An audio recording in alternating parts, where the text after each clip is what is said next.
Pen यहाँ पे noun है, प्लास्टिक इस नाउन को क्वालिफाई कर रहा है, तो ये एडजेक्टिव होगा। एज एन एडजेक्टिव एक वर्ड आया है ना फर्स्ट सेंटेंस में, पर हम इसको ऐसे कर सकते हैं, this pen is made of plastic. ठीक है, यहाँ पे प्लास्टिक अकेला कोई सेंस नहीं दे रहा है, बल्कि पूरा एक साथ मेड ऑफ प्लास्टिक, 1 2 3 वर्ड्स का एक ग्रुप है, ठीक है, जो एक साथ आया है। अब ये मेड ऑफ प्लास्टिक क्या भाव है? प्लास्टिक का बना हुआ, प्लास्टिक का बना हुआ, तो ये 3 वर्ड्स का ग्रुप एक साथ हमने ले लिया। पूरा भाव दे रहा है क्या? स्पष्ट भाव दे रहा है क्या? क्लियर मीनिंग दे रहा है क्या? No sir. नो सर, पर कुछ तो भाव दे रहा है। बोले प्लास्टिक का बना हुआ, कुछ तो बना है प्लास्टिक का। इस सेंटेंस के अकॉर्डिंग प्लास्टिक का क्या बना है? Pen sir. पेन। तो कुल मिला जुला के ये जो ग्रुप ऑफ वर्ड्स है, किसको क्वालिफाई कर रहा है? पेन को। और पेन क्या है? नाउन है। नाउन को क्वालिफाई किया तो एडजेक्टिव की तरह काम किया कि नहीं? यस। ठीक है, ओके। हम इसको ऐसे भी लिख सकते हैं, this is a pen which is made of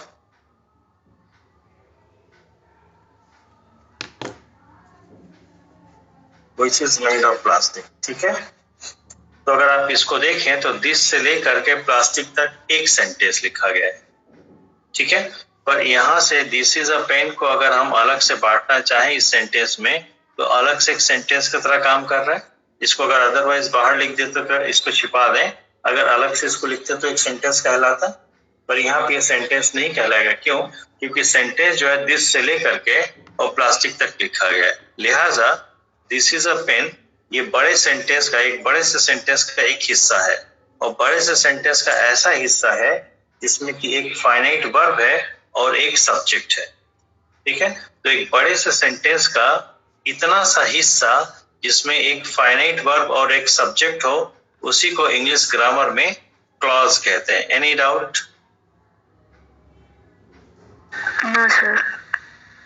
ठीक है, उसी तरह से which is made of plastic ये भी सेंटेंस का, इस बड़े से सेंटेंस का एक हिस्सा है, और इस पार्ट में, इस हिस्से में भी, इस पार्ट में भी, ठीक है, एक फाइनाइट वर्ब है और उसका एक सब्जेक्ट है।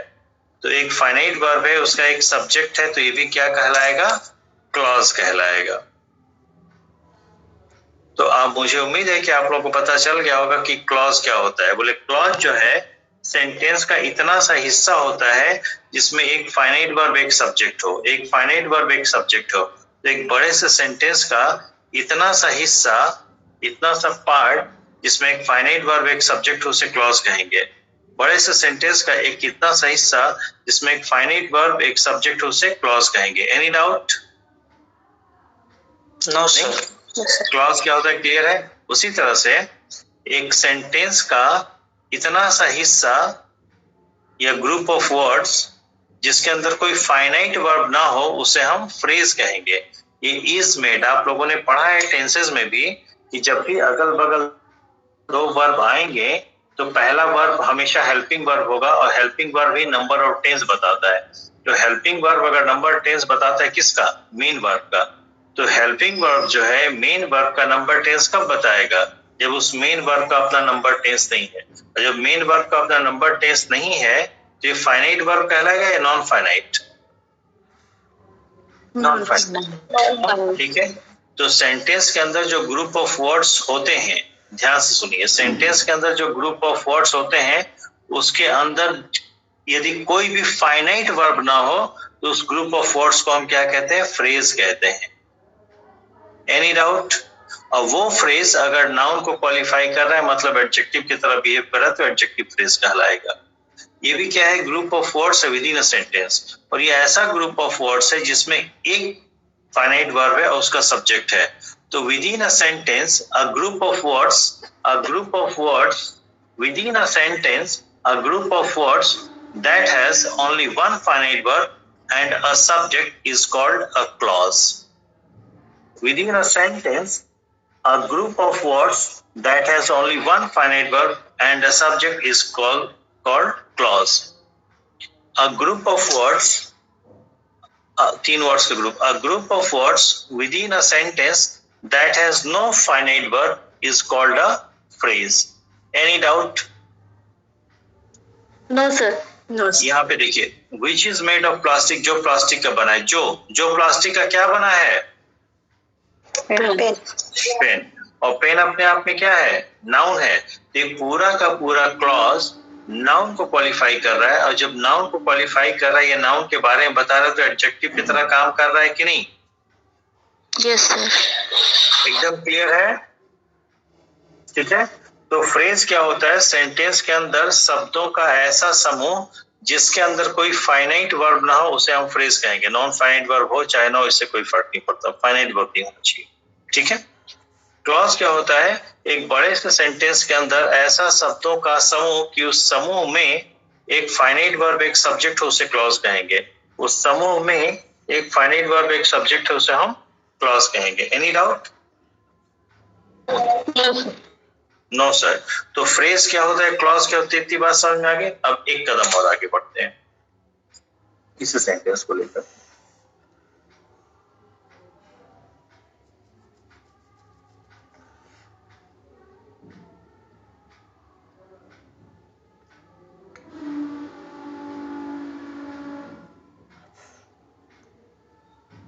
सर साउंड नहीं आ रहा आपका, वॉइस नहीं आ अरे रही। बोलेंगे तब तो आएगा भैया, लिख रहा हूँ, रुक जाइए। कहाँ इतना हताश होते हैं? ठीक है, इधर देखिए, this is a pen, this is a pen which is made of plastic. ये दो सेंटेंस है कि एक सेंटेंस है? जल्दी बताइए। एक है, एक सेंटेंस। एक सेंटेंस है, ठीक है। और दिस इज अ पेन, ये एक बड़े से सेंटेंस का एक हिस्सा है। उस हिस्से में एक फाइनाइट वर्ब एक सब्जेक्ट है। विच इज मेड ऑफ प्लास्टिक, ये भी बड़े से सेंटेंस का एक हिस्सा है, और इस हिस्से में या ग्रुप ऑफ वर्ड्स में एक फाइनाइट वर्ब है, उसका सब्जेक्ट है। ठीक है। तो चूंकि group of words with in a sentence में एक फाइनाइट वर्ब है और उसका सब्जेक्ट है, तो ये भी क्लॉज है। एक फाइनाइट वर्ब एक सब्जेक्ट है, तो ये भी क्लॉज है। दोनों ही क्लॉज है, पर दोनों में डिफरेंस क्या है ये समझिए। दिस इज अ पेन, इस बड़े से सेंटेंस का ये जो क्लॉज है, ये अपना भाव पूरा कर रहा है कि अधूरा भाव है? सर पूरा कर रहा है। पूरा कर रहा है, ठीक है। ओके, ये भी तो क्लॉज है, विच इज प्लास्टिक, जो प्लास्टिक का बना हुआ है। तो जो प्लास्टिक का बना हुआ है, ये अपना भाव पूरा कर रहा है क्या? नहीं सर, इनकम्प्लीट। नहीं, इनकम्प्लीट। तो जो क्लॉज होगा वहां दो पॉसिबिलिटी होगी कि क्लॉज या तो अपना भाव पूरा कर लेगा या भाव पूरा नहीं करेगा। तो एक ऐसा क्लॉज जो अपने आप में अपना भाव पूरा कर लेगा, उसी क्लॉज को हम मेन क्लॉज कहते हैं, या उसी को हम प्रिंसिपल क्लॉज कहते हैं। Any doubt? लेकिन ये जो दूसरा क्लॉज है, इसका भाव पूरा नहीं हो रहा है, तो एक ऐसा क्लॉज जिसका भाव पूरा ना हो, उसी को हम सबऑर्डिनेट क्लॉज कहते हैं। सबऑर्डिनेट क्लॉज, या इसी को हम कहते हैं, चूंकि ये जो क्लॉज है तो पूरे सेंटेंस का एक हिस्सा, पर ये अपने आप में अपना भाव देने के लिए सक्षम नहीं है, यानी कि दोयम दर्जे का, इसलिए सबऑर्डिनेट कहते हैं। या इस क्लॉज को अपना भाव पूरा करने के लिए आश्रित होना पड़ता है मेन क्लॉज पे, जो प्लास्टिक का बना है, जो क्या पेन। तो अपना भाव पूरा करने के लिए आश्रित है, डिपेंडेंट है मेन क्लॉज पे, इसलिए सबऑर्डिनेट क्लॉज का दूसरा नाम डिपेंडेंट क्लॉज भी है।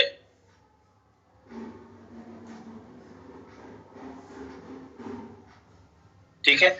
क्योंकि डिपेंडेंट क्लॉज को मेन क्लॉज से एक रिलेटिव प्रोनाउन या रिलेटिव एडवर्ब जोड़ता है, यानी कि एक रिलेटिव वर्ड यहाँ पे होगा इस क्लॉज को मेन क्लॉज से जोड़ने के लिए, इसलिए इसको हम रिलेटिव क्लॉज भी कहते हैं।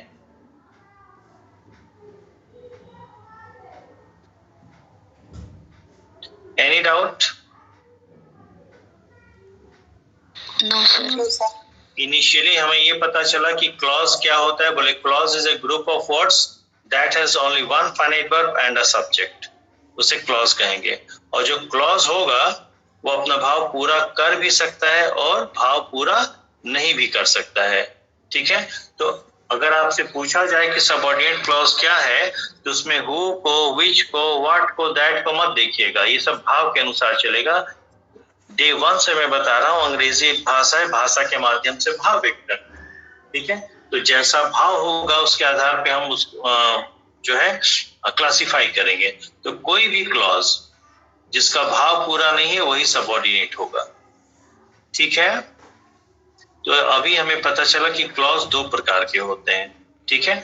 फ्रेज क्या होता है? फ्रेज भी ग्रुप ऑफ वर्ड्स होता है लेकिन अलग से नहीं लिखा जाता है, सेंटेंस का पार्ट होगा। उसी तरह से क्लॉज भी ग्रुप ऑफ वर्ड्स होगा लेकिन अलग से नहीं लिखा जाता, ये सेंटेंस का पार्ट होगा। अब जैसे यहाँ क्या भाव आ रहा है, यह कलम है जो प्लास्टिक से बनी, इसी सेंटेंस को मैं अगर लिख दूं, ध्यान से देखिएगा,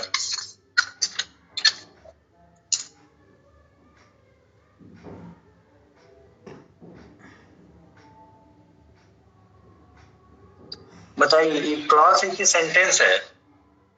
सेंटेंस सेंटेंस है। क्लॉज होने के लिए जरूरी है कि वो अपने आप में इंडिपेंडेंट सेंटेंस ना हो बल्कि किसी बड़े से सेंटेंस का एक पार्ट होगा।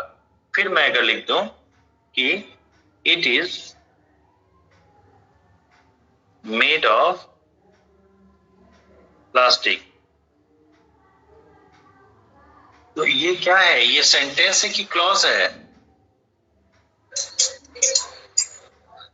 हेलो, क्लॉज है सर। अरे आपको दिख रहा है कि नहीं, it is made of plastic, sentence है। अनीता मैम नेटवर्क ठीक है? यहाँ फुल स्टॉप लगा है, यहाँ फुल स्टॉप लगा, ठीक है। तो ये अपने आप में एक सेंटेंस है और ये भी अपने आप में एक अलग सेंटेंस है। इसका भाव देखिए, यह एक कलम है, यह प्लास्टिक की बनी है। इट यहाँ पे इसलिए लिखना पड़ा कि इसी पेन के बारे में हमको लिखना, तो पेन लिखता तो नाउन रिपीट हो जाता, नाउन को रिपीट ना करना पड़े इसलिए हमें प्रोनाउन दिया गया ना, ठीक है।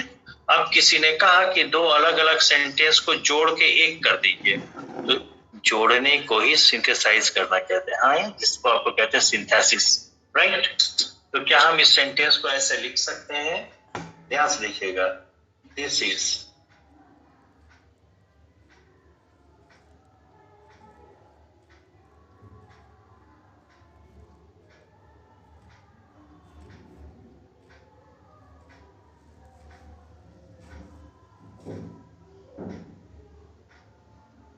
ये दो सेंटेंस मिल करके जितना भाव दे रहे हैं, क्या उतना ही भाव ये अकेला एक सेंटेंस दे रहा है? यस और not? Yes sir. Yes sir. तो यहाँ पे दिस इज अ पेन एक सेंटेंस था, यहाँ पे it is made of plastic, it की जगह हमने विच कर दिया, तो ये एक ऐसा लग रहा होगा कि सेंटेंस की तरह भाव दे रहा है, लेकिन क्या दिस इज अ पेन एक सेंटेंस है? No sir. एक चीज ध्यान दीजिए, जब दो या दो से अधिक सेंटेंसेस को जोड़ के एक करते हैं, तो जब जोड़ के एक करेंगे तो अब सेंटेंस नहीं रह जाएगा। जब दो या तीन सेंटेंस को जोड़ देंगे तो जो भी तीन सेंटेंस को आपने जोड़ा है या दो सेंटेंस को जोड़ा है वो एक बड़े से सेंटेंस का हिस्सा बन जाएगा, हाँ या ना? Yes sir. Yes sir. तब आप इसको अब सेंटेंस नहीं कह सकते हैं। ये बात आपको समझ में आई? Yes sir.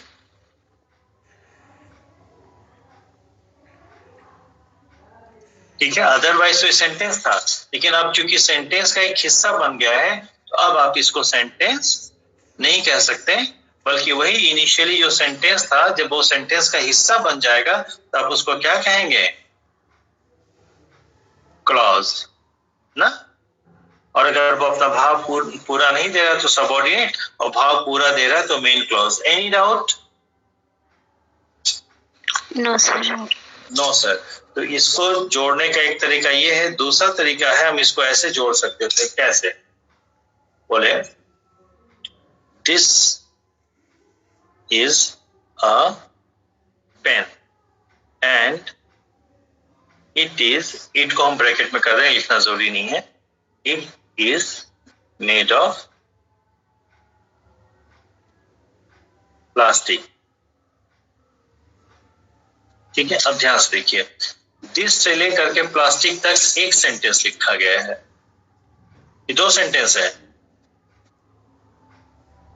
एक है। आज कुछ लोग कहेंगे sir it is made of plastic, तो पूरा सेंटेंस की तरह बिहेव कर रहा है, हाँ या ना? लेकिन क्या ये अलग से सेंटेंस लिखा गया कि यहाँ पे एक सेंटेंस का हिस्सा है? सेंटेंस का एक हिस्सा है। ये बात समझ में आई? तो जो अदरवाइज सेंटेंस था, या अदरवाइज ये सेंटेंस था, यहाँ पे सेंटेंस का हिस्सा बन गया, तो अब आप इसको सेंटेंस नहीं कह सकते हैं।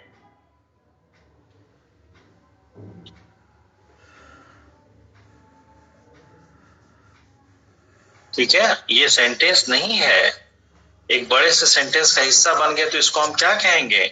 क्लॉज कहेंगे।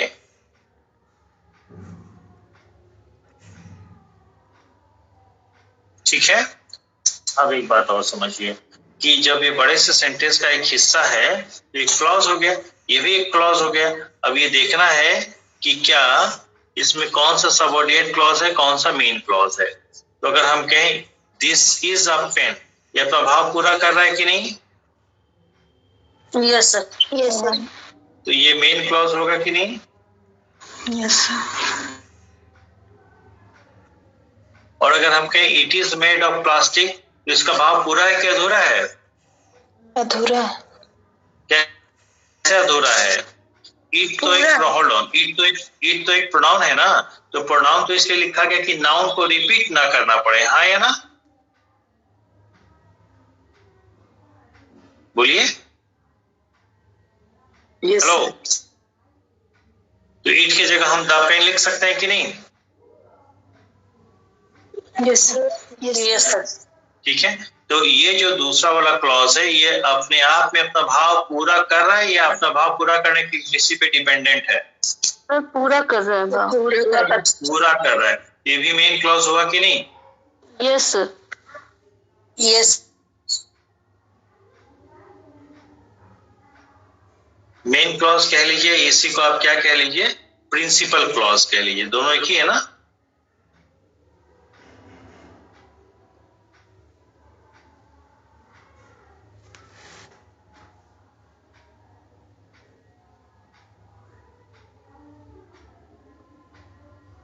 ठीक है, तो जब एक सेंटेंस लिखें और उसमें दो क्लॉज निकले और दोनों क्लॉज इक्वल रैंक के हो, इक्वल रैंक का मतलब कोई किसी पे आश्रित ना हो, अर्थात दोनों, जब कोई किसी पे आश्रित नहीं होगा तो दोनों ही अपने आप में इंडिपेंडेंट या मेन क्लॉज कहलाएंगे। तो जब किसी सेंटेंस में दो इंडिपेंडेंट क्लॉज हो या दोनों इक्वल रैंक के क्लॉज हो, तो उनको मेन क्लॉज या प्रिंसिपल क्लॉज, मेन क्लॉज या प्रिंसिपल क्लॉज ना कह करके, चूंकि आपने कहा इक्वल रैंक का, तो बेहतर होगा मेन क्लॉज या प्रिंसिपल क्लॉज कहने से बेहतर होगा कि आप कहें कि दोनों इक्वल रैंक यानी कि कोऑर्डिनेट क्लॉजेस हैं। कैसा?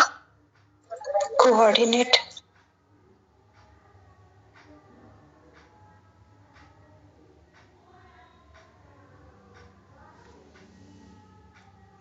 वो का मतलब होता है बराबर। तो अगर एक क्लॉज किसी दूसरे के बराबर है तो दूसरा भी तो पहले के बराबर होगा। तो किसी सेंटेंस में अगर एक कोऑर्डिनेट क्लॉज है तो दूसरा भी कोऑर्डिनेट क्लॉज होगा ही होगा। ठीक है,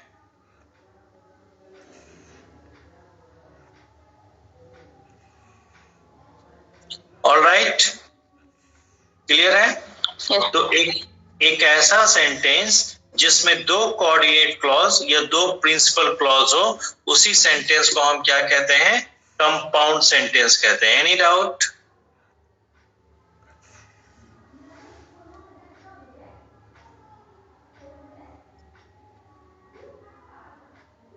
अब देखिए, इन दो अलग अलग सेंटेंस लिखे गए थे, दो अलग अलग सेंटेंस को हमने जोड़ा, this is a pen which is made of plastic. तो जब इन दो सेंटेंस को जोड़ा यानी कि सिंथेसाइज किया, सिंथेसिस किया, तो एक मेन क्लॉज निकला, एक सबऑर्डिनेट क्लॉज निकला। तो एक ऐसा सेंटेंस जिसमें एक मेन क्लॉज हो, एक सबऑर्डिनेट क्लॉज हो, उसको हम कॉम्प्लेक्स सेंटेंस कहेंगे, हाँ या ना? Yes sir. Yes sir. पर दूसरी बार जब इसको हमने जोड़ा तो दोनों ही इक्वल रैंक के क्लॉज निकले। तो एक सेंटेंस में जब दो क्लॉज होंगे, दोनों इक्वल रैंक के हैं, तो उसको हम क्या कहेंगे? कंपाउंड सेंटेंस कहेंगे। Yes sir.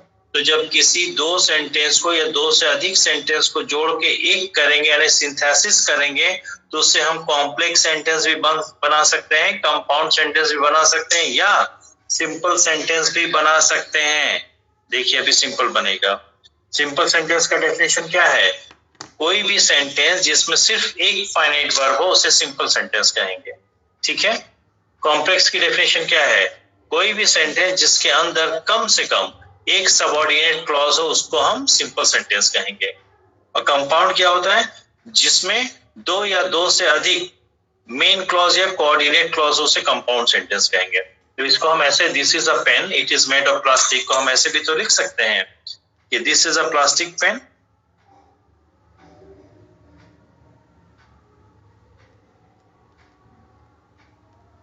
बोलिए भाई, दोनों का भाव आ रहा है कि नहीं?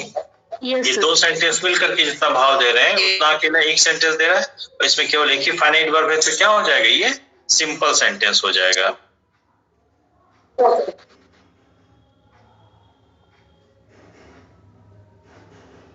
तो इसी को transformation of type of sentence भी कहते हैं। आपको यही एग्जाम में दे दिया जाएगा, ये सिंपल सेंटेंस दिया है, इसको आप कंपाउंड बनाइए, ये इसको आप कॉम्प्लेक्स बनाइए। तो ये दोनों बन जाएंगे, कॉम्प्लेक्स से सिंपल है। या फिर आपको एक कंपाउंड सेंटेंस दे देगा, बोलेगा इसका कॉम्प्लेक्स बनाओ, तो ये कॉम्प्लेक्स हो जाएगा। ये बोलेगा इसका सिंपल बनाओ, तो ये सिंपल हो जाएगा। ये कॉम्प्लेक्स देके बोलेगा कि इसका कंपाउंड बना दो, इसका सिंपल बना दो, तो इसको transformation of type of sentence में आ जाता है।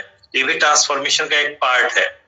दूसरा चीज क्या है कि दो अलग अलग सेंटेंस दिए थे, इसको जब दो को जोड़ेंगे, जोड़ने को सिंथेसिस जोड़ने को ही सिंथेसिस करना बोलते हैं। ठीक है। तो जब दो को जोड़ेंगे, दो अलग अलग सेंटेंस को जोड़ेंगे, तो यहाँ तीन पॉसिबिलिटी बनेगी। दो अलग अलग सेंटेंस को जोड़ के एक करेंगे तो तीन पॉसिबिलिटी बनती है। क्या? ये दोनों को जोड़ के या तो हम कॉम्प्लेक्स सेंटेंस बना लें, या दोनों को जोड़ के कंपाउंड सेंटेंस बना लें, या दोनों को जोड़ के एक सिंपल सेंटेंस बना लें। तो आपके एग्जाम में ऐसे भी ऑप्शंस आ सकते हैं, इन दो सेंटेंस को जोड़ के एक सिंपल सेंटेंस बनाइए। तो सिंपल सेंटेंस में कोई मतलब नहीं होता। सिंपल सेंटेंस का बहुत सिंपल सा डेफिनेशन है कि कोई भी एक सेंटेंस जिसमें सिर्फ एक फाइनाइट वर्ब हो, कोई भी एक सेंटेंस जिसमें सिर्फ एक फाइनाइट वर्ब हो, उसी को क्या कहते हैं? Simple sentence. यहाँ तक बात क्लियर है? Yes sir. मैं आपसे एक सिंपल चीज पूछना चाहता हूँ। Yes sir. क्लॉज क्या होता है, ये क्लियर हुआ कि नहीं? Yes sir, clear. क्लियर है? Yes sir. Yes, okay. Phrase क्या होता है, ये क्लियर है कि नहीं? Yes sir. क्लियर है? ओके, इतना क्लियर है। फ्रेज का भाव कभी भी पूरा नहीं होगा, पर क्लॉज है तो क्लॉज का भाव पूरा हो भी सकता है और नहीं भी हो सकता है। एक ऐसा क्लॉज जिसका भाव पूरा नहीं होगा वो सबऑर्डिनेट क्लॉज कहलाता है। ठीक है। क्योंकि सबऑर्डिनेट क्लॉज में एक रिलेटिव प्रोनाउन या रिलेटिव एडवर्ब रहता है, इसलिए सबऑर्डिनेट क्लॉज को हम रिलेटिव क्लॉज भी कहते हैं। ठीक है। ओके। तो क्लॉज का भाव पूरा हो भी सकता है। एक ऐसा क्लॉज जिसका भाव पूरा होगा उसको मेन क्लॉज कहेंगे, एक ऐसा क्लॉज जिसका भाव पूरा नहीं होगा उसको हम सबऑर्डिनेट क्लॉज कहेंगे। ठीक है, कोई दिक्कत? जो लोग घर पे रेन एंड मार्टिन पढ़ते हैं, वो अगर रेन एंड मार्टिन में क्लॉज का डेफिनेशन पढ़ेंगे तो ये दिया होगा कि क्लॉज जो है सेंटेंस का एक पार्ट होता है जिसमें एक सब्जेक्ट होता है और एक प्रेडिकेट होता है। तो जिसको वो रेन एंड मार्टिन प्रेडिकेट कह रहे हैं, मैं उसको सिर्फ फाइनाइट वर्ब बोल रहा हूँ। क्यों? क्योंकि फाइनाइट वर्ब या the main verb in the sentence is part of the predicate. कोई दिक्कत? No sir. No sir. No sir. अब यहाँ पे थोड़ा सा मैं और डिटेलिंग कर दूं। बच्चों को कई बार कंफ्यूजन होने लगता है कि वो पता करते हैं कि क्लॉज है तो किस टाइप का है, फंक्शन के बेसिस पे। ठीक है, ये क्या है? मीनिंग के बेसिस पे है। मीनिंग के बेसिस पे जो क्लॉज है, on the basis of meaning में बता देना। क्लासिफिकेशन,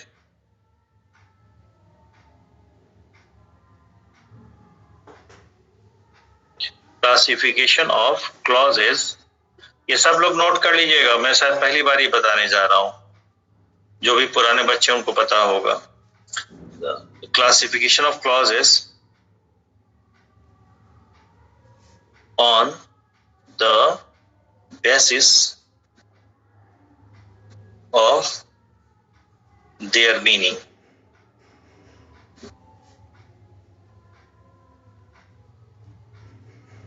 मीनिंग के आधार पे जो क्लॉज होते हैं वो कौन कौन से होते हैं? नंबर 1, मेन या उसी को प्रिंसिपल या उसी को इंडिपेंडेंट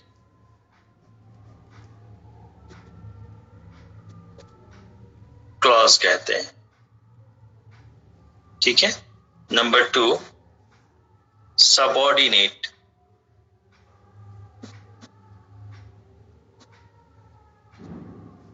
या डिपेंडेंट या रिलेटिव क्लॉज। ठीक है। Number 3 coordinate. ठीक है। या इसी को प्रिंसिपल।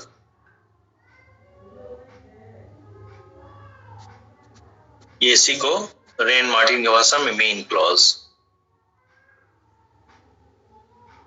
तो जो क्लॉज का क्लासिफिकेशन है वो 3 तरह का होता है, या तो मेन क्लॉज होगा, या सबऑर्डिनेट क्लॉज होगा, या कोऑर्डिनेट क्लॉज होगा। इसके आधार पे, क्लॉज के भाव के आधार पे, क्लॉज का भाव देख के हम पता कर सकते हैं कि वो भाव पूरा दे रहा है कि अधूरा दे रहा है, किसी पे डिपेंडेंट है या इंडिपेंडेंट है। उसके आधार पे कह सकते हैं कि मेन क्लॉज है, सबऑर्डिनेट क्लॉज है या कोऑर्डिनेट क्लॉज है। इतनी बात समझ में आई? लाइए। ठीक है। ओके। हाँ, क्या कोई कुछ पूछ रहा था क्या? ओके। अब ध्यान से देखिए, जो क्लॉज है, मैं इसको अलग इंक से इसलिए लिख रहा हूं सर जी। कह रहे हैं सर, जो पहला है जो मेन क्लॉज है और कोऑर्डिनेट क्लॉज हाँ। दोनों एक ही तरह का मीनिंग देते हैं, तो कोऑर्डिनेट क्यों कहा गया है इसको? मेन ही कहते हैं। कोऑर्डिनेट तब कहा जाएगा, मैंने बताया था क्लास में, को का मतलब होता है इक्वल रैंक। अगर किसी, देखो ये ध्यान से सर, इन्होंने जो क्वेश्चन पूछा उसको देखिए। ये देखिए, दिस इज अ पेन, ये एक मेन क्लॉज है विच इज मेड ऑफ प्लास्टिक। ये भाव पूरा नहीं दिया तो सबऑर्डिनेट हो जाएगा। जी ठीक सर। है। यहाँ पे देखिए, this is a pen and it is made of plastic. ठीक है। तो ये अपना भाव पूरा दे रहा है तो ये भी मेन क्लॉज है। ऊपर ये भी भाव पूरा दे रहा है तो मेन क्लॉज है, लेकिन इस मेन क्लॉज के साथ एक सबऑर्डिनेट क्लॉज है। यहाँ पे इस मेन क्लॉज का जो बाद में क्लॉज लिखा गया है, it is made of plastic, ये भी क्या है, मेन क्लॉज के तरह भाव दे रहा है। ये बात समझ में आई? जी सर। ठीक है। अब मैं आपके सवाल का जवाब दे रहा हूँ। यहाँ मेन क्लॉज के साथ दूसरा मेन क्लॉज है या सबऑर्डिनेट क्लॉज है? सबऑर्डिनेट क्लॉज है। सबऑर्डिनेट का मतलब होता है द्वयम दर्जे का, अधीनस्थ। ठीक है। Yes sir. ओके। तो अगर एक अधीनस्थ है तो दूसरा उसका बॉस होगा, सुपीरियर होगा। तो अधीनस्थ हमेशा अपने बॉस पे ही आश्रित होगा। ये बात समझ में? लेकिन यहाँ पे जो दोनों मेन क्लॉज हो गए हैं, इन दोनों में कोई किसी का अधीनस्थ है, कोई किसी का जूनियर है, कोई किसी का डिपेंडेंट है? नहीं सर। नहीं सर। तो अब ध्यान से सुनिए, तो चूंकि मेन क्यों कहा गया है, बोलिए ये अपना भाव देने के लिए किसी पे आश्रित नहीं, इसलिए मेन या प्रिंसिपल है। ये भी अपना भाव देने के लिए किसी पर आश्रित नहीं, इसलिए ये भी अब क्या है, मेन क्लॉज है या प्रिंसिपल क्लॉज है। पर इसको दूसरे तरीके से अगर आप देखें, इस पूरे सेंटेंस में 2 क्लॉज है कि नहीं? Yes sir. दोनों में से क्या कोई भी किसी दूसरे पर आश्रित है? No sir. तो क्या दोनों ही बराबर के रैंक के हैं या किसी का रैंक कम या ज्यादा है? इक्वल रैंक के हैं। और को का मतलब ही तो बराबर होता है ना भैया। तो कोई एक ऐसा सेंटेंस जिसमें 2 या 2 से अधिक क्लॉज हो और वो दोनों ही क्लॉज या 2 से अधिक क्लॉज इक्वल रैंक के हों। इक्वल रैंक के तो तभी होंगे जब अपने आप में इंडिपेंडेंट होंगे ना। तो उसको मेन क्लॉज या प्रिंसिपल क्लॉज ना कह के आप कोऑर्डिनेट क्लॉज कहेंगे तो ज्यादा बेहतर होगा। क्लियर है? Okay sir. क्लियर है? जी सर। जी सर। ये बात इतनी मुझे इसलिए बतानी पड़ी क्योंकि आप लोग टीएसटी पीएचडी के स्टूडेंट हैं और आप लोग रेन एंड मार्टिन की ग्रामर पढ़ते हैं, और रेन एंड मार्टिन ने कोऑर्डिनेट क्लॉज का नाम ही नहीं लिया, वो सीधे मेन और प्रिंसिपल क्लॉज कहा है। ठीक है। जी सर। आगे बढ़े। जी सर। ओके। देखो यहाँ देखो ध्यान से, जो क्लॉज है आपने देखा कि क्लॉज 3 टाइप के हो जाएंगे ना। जी सर। लेकिन मेन कहने से सर एक अधीनस्थ का भाव तो आ ही जा रहा है सर। अरे वही तो मैंने आपको क्लियर कर दिया ना कि मेन प्रॉपर्ली हम तब कहेंगे जब वहां पे सबऑर्डिनेट क्लॉज है, ठीक है। हाँ देखिए अगर दोनों ही क्लॉज मेन है तो दोनों को मेन ना कह के आप कोऑर्डिनेट कहिए, ठीक है। ठीक है सर। इसमें कुछ नहीं, आप बोलिए बोलिए, पूछ लीजिए, कोई दिक्कत नहीं नहीं, सर, फटाफट तीसरे करिए। वाले लेकिन पॉइंट में मेन फिर आप लिख दिए हैं ना सर, पहले में भी मेन लिखे हैं, तीसरे में भी लिख दिए हैं, इसलिए मैं हो तो आप इसको देखिए, नहीं आप इसको देखिए ना, ये तो हम लेक्चर के दौरान ही एक्सप्लेन कर दिए थे कि रेन एंड मार्टिन ने उसको मेन या प्रिंसिपल क्लॉज कहा है, तो हमारी तो मजबूरी है ना कि कोऑर्डिनेट के साथ मेन या प्रिंसिपल लिखें। नहीं कल फिर आप इस रेन एंड मार्टिन पढ़ते तो हम उसे रनिंग क्लास में क्वेश्चन करते कि सर कोऑर्डिनेट को मेन और प्रिंसिपल भी तो कहा जाता है, आए ना। इसे देखिए हमने पहला टर्म यहाँ पे मेन लिया है, पहला टर्म यहाँ पे सबऑर्डिनेट लिया है, और यहाँ पे पहला टर्म क्या लिया है, कोऑर्डिनेट लिया है ना। जी सर, जी सर, क्लियर है। ठीक है सर।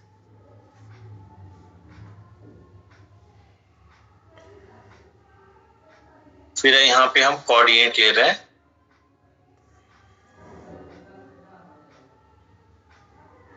ठीक है। फिर यहाँ पे हम ले रहे हैं सबऑर्डिनेट।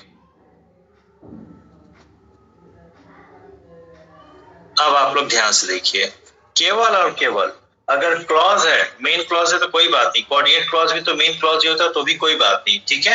लेकिन अगर सबऑर्डिनेट क्लॉज है तो जो सबऑर्डिनेट क्लॉज है वो अपने आप में तीन में से किसी एक टाइप का हो सकता है, ठीक है। तो जो सबऑर्डिनेट क्लॉज होता है वो अपने आप में, सॉरी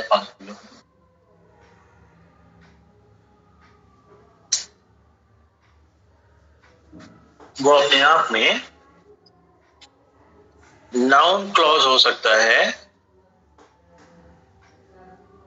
या एडजेक्टिव क्लॉज हो सकता है या फिर एडवर्ब क्लॉज हो सकता है, ठीक है। तो जब हम ये पूछते हैं कि यहाँ पे ये क्लॉज है और बताइए नाउन है कि एडजेक्टिव या एडवर्ब है, तो कई बार बच्चे मेन क्लॉज में ही पूछने लगते हैं कि मेन क्लॉज, ये जो मेन क्लॉज इसमें आया है सर वो नाउन है कि एडजेक्टिव है कि एडवर्ब है, ये जो कोऑर्डिनेट क्लॉज आया है वो नाउन है कि एडजेक्टिव या एडवर्ब है। नहीं, मेन क्लॉज पूरा चूंकि सेंटेंस होता है तो अलग से बिहेव नहीं कर सकता, ठीक है। तो मेन क्लॉज को आप क्लासिफाई नहीं कर सकते, कोऑर्डिनेट क्लॉज को क्लासिफाई नहीं कर सकते, लेकिन अगर सबऑर्डिनेट क्लॉज है तो सबऑर्डिनेट क्लॉज अपने आप में इन तीन में से किसी एक प्रकार का होगा, और ये भाव के आधार पे हम डिसाइड नहीं कर सकते हैं, ये उसके फंक्शन या उसके वर्क के हिसाब से डिसाइड होता है। जैसे क्लासिफिकेशन यहाँ पे मेन क्लॉज है, सबऑर्डिनेट या कोऑर्डिनेट, ये उसके मीनिंग पे आधारित होता है, लेकिन ये जो है फंक्शन के आधार पे हम इसको करते हैं। ये बात समझ में। तो सबऑर्डिनेट क्लॉज, ध्यान सुनिए, subordinate clauses are classified into three different classes on the basis of the function they do in the sentence. Clear है? बोलो भाई। Yes, sir. एक लाइन अभी मैं जोड़ दे रहा हूं।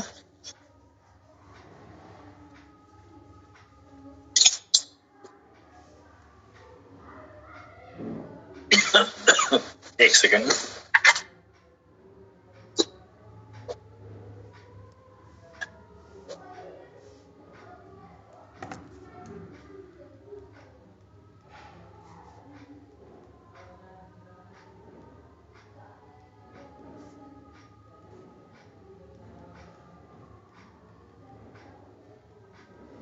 Subordinate clauses are classified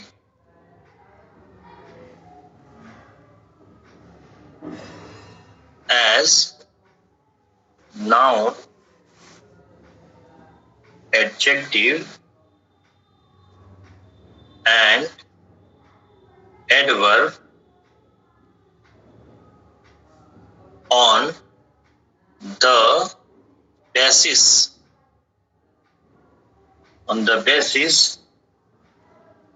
of the work they do in the sentence. All right, ठीक है। तो किसी भी वर्ड को, फ्रेज को या क्लॉज को एडजेक्टिव वर्ड कब कहते हैं? जब वो किसी नाउन को क्वालिफाई करेगा। तो एक वर्ड जब किसी दूसरे नाउन को क्वालिफाई करता है तो एडजेक्टिव वर्ड कहते हैं। उसी तरह एक पूरा का पूरा क्लॉज अगर किसी नाउन को क्वालिफाई कर रहा है तो पूरे क्लॉज को ही आप एडजेक्टिव क्लॉज कहेंगे। ये बात समझ में आ गई? कोई वर्ड को आप एडवर्ब वर्ड कब कहते हैं? जब अकॉर्डिंग टू डेफिनेशन ना, जब कोई भी वर्ड किसी वर्ब या किसी एडजेक्टिव या किसी दूसरे एडवर्ब को मॉडिफाई करता है तो उस वर्ड को आप एडवर्ब वर्ड बोलते हैं।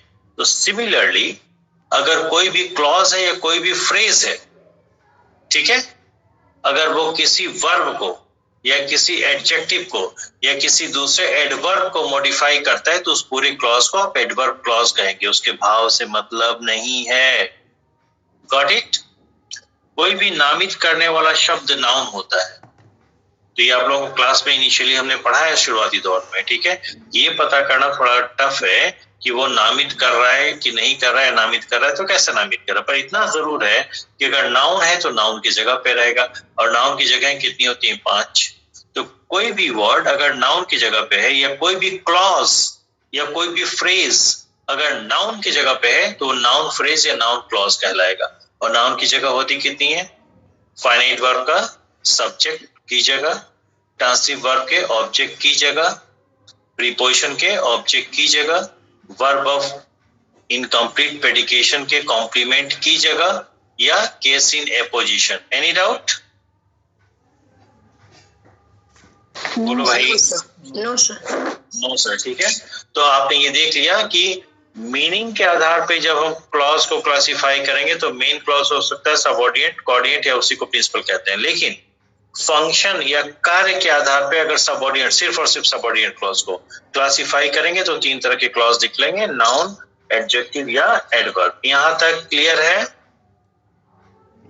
Yes sir. ठीक है, उसी तरह से ध्यान से देखिए, जैसे आपका सबऑर्डिनेट क्लॉज 3 तरह का होता है, उसी तरह कोई भी अगर फ्रेज है,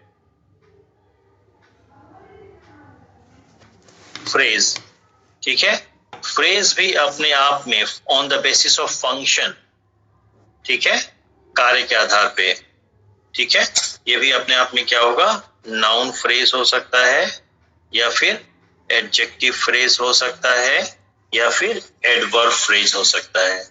ठीक है, इसको और मैं शॉर्ट में कर दे रहा हूं पूरी मैटर को। चाहे वो क्लॉज हो, क्लॉज में सबऑर्डिनेट क्लॉज में साफ साफ कर दूं, सबऑर्डिनेट क्लॉज, चाहे वो सबऑर्डिनेट क्लॉज हो, चाहे वो फ्रेज हो,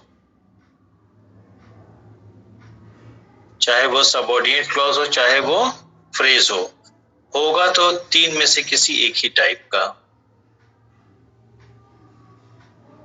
ठीक है, कौन सा? या तो वो नाउन की तरह काम करेगा तो नाउन क्लॉज या फ्रेज, एडजेक्टिव की तरह काम करेगा तो एडजेक्टिव क्लॉज या फ्रेज, या एडवर्ब की तरह काम करेगा तो एडवर्ब क्लॉज या फ्रेज। और कोई भी वर्ड को एडवर्ब कब कहते हैं?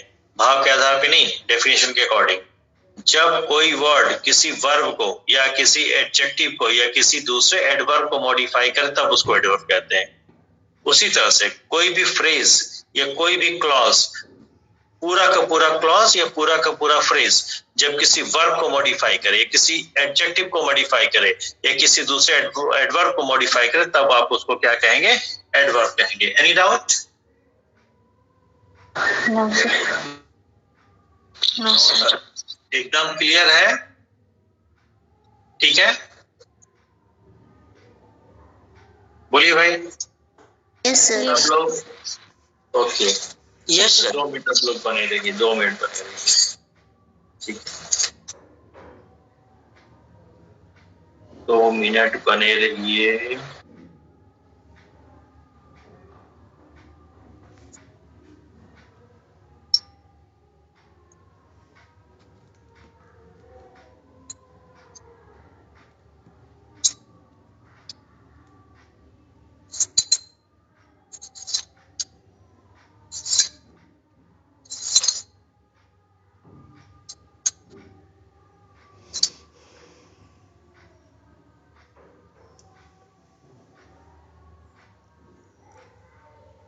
क्या इसका कुछ एक्सरसाइज अभी हम करा दें पहचानने वाला कि कल कराएं? सर एक्सरसाइज आप दे दीजिए हम लोगों को खुद करने के लिए। दे दें? यस सर, वो तो देखिए मेरे पास है तो नहीं है, लेकिन अब उसमें वही देने में फिर वही होता है ना कि आंसर की कोई मत कंसल्ट करना भाई, ठीक है? ओके सुनो, ये रेन एंड मार्टिन का बुक नंबर 2 एक्सरसाइज नंबर 22 ये कर लो। अब इससे बढ़िया नहीं मिलेगा कहीं, लेकिन क्वेश्चन कितना मैं देखो सारा नहीं करा पाऊंगा, नहीं बहुत ज्यादा है। सुनो, इसमें सिर्फ 20 क्वेश्चन कर लेना, first 20 questions. Okay sir. Exercise number ठीक है, एक्सरसाइज नंबर 22 मैं लिख दे रहा हूँ।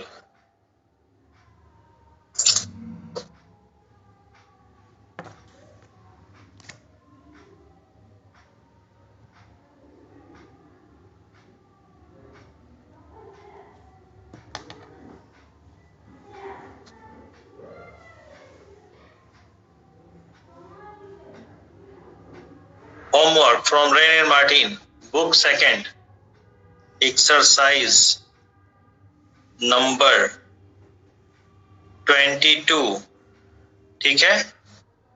Question number 1 to 20 only. कल कोई हमसे ये नहीं कहेगा सर 27वां बता दिए 28वां बता दिए, ठीक है ना? हेलो, 1 to 20 का मतलब सिर्फ 1 to 20 उतना ही मैं डील करूंगा, ठीक है? अब आपको देखना पड़ेगा कि उसमें क्या फ्रेजेस हैं, ठीक है? उसी तरह हम क्लॉज का भी करा देंगे, क्लॉज का हम बना के दे देंगे आप लोगों को एक्सरसाइज, ठीक है? तो मतलब जब हम एक्सरसाइज करा लेंगे फ्रेज का और क्लॉज का, तो ये मैं मान लूंगा कि फ्रेज एंड क्लॉज कंप्लीट हो गया है। किसी को ऑब्जेक्शन होगा तो रेज करेगा, नहीं सर ये बाकी है, ठीक है? बोलो भाई। Yes sir. ठीक है, तो जब ये हो जाएगा तो हमारे पास एक टॉपिक रहेगा सिंथेसिस, आप लोग समझ चुके हैं, उसकी एक्सरसाइज करा दूंगा तो और कॉन्फिडेंस आ जाएगा। सिंथेसिस एक्सरसाइज करा दूंगा और एक पूरा का पूरा टॉपिक बचा हुआ है पंक्चुएशन, राइट? यस ये खत्म होने के बाद उसको हम लेंगे पंक्चुएशन को और सिंथेसिस, क्योंकि सिंथेसिस और पंक्चुएशन देखो ट्रांसफॉर्मेशन हो चाहे सिंथेसिस हो चाहे फ्रेज क्लॉज हो चाहे पंक्चुएशन हो, ये सारा का सारा प्रैक्टिस का मैटर, इसमें थ्योरी बहुत है नहीं। जितना थ्योरी मुझे समझाना था आप लोग समझ चुके हैं, ठीक है? Yes sir. Alright, yes okay, good night sir. Good night everyone, कल मिलते हैं। ओके, सपना है, सपना संगीता जी अगर हो तो वेट कर लीजिए। हाँ सर। Yes sir. निशा, आप लोगों का वो बैच रह गया था, अगर आप लोग चाहेंगे, ठीक है, तो अब हम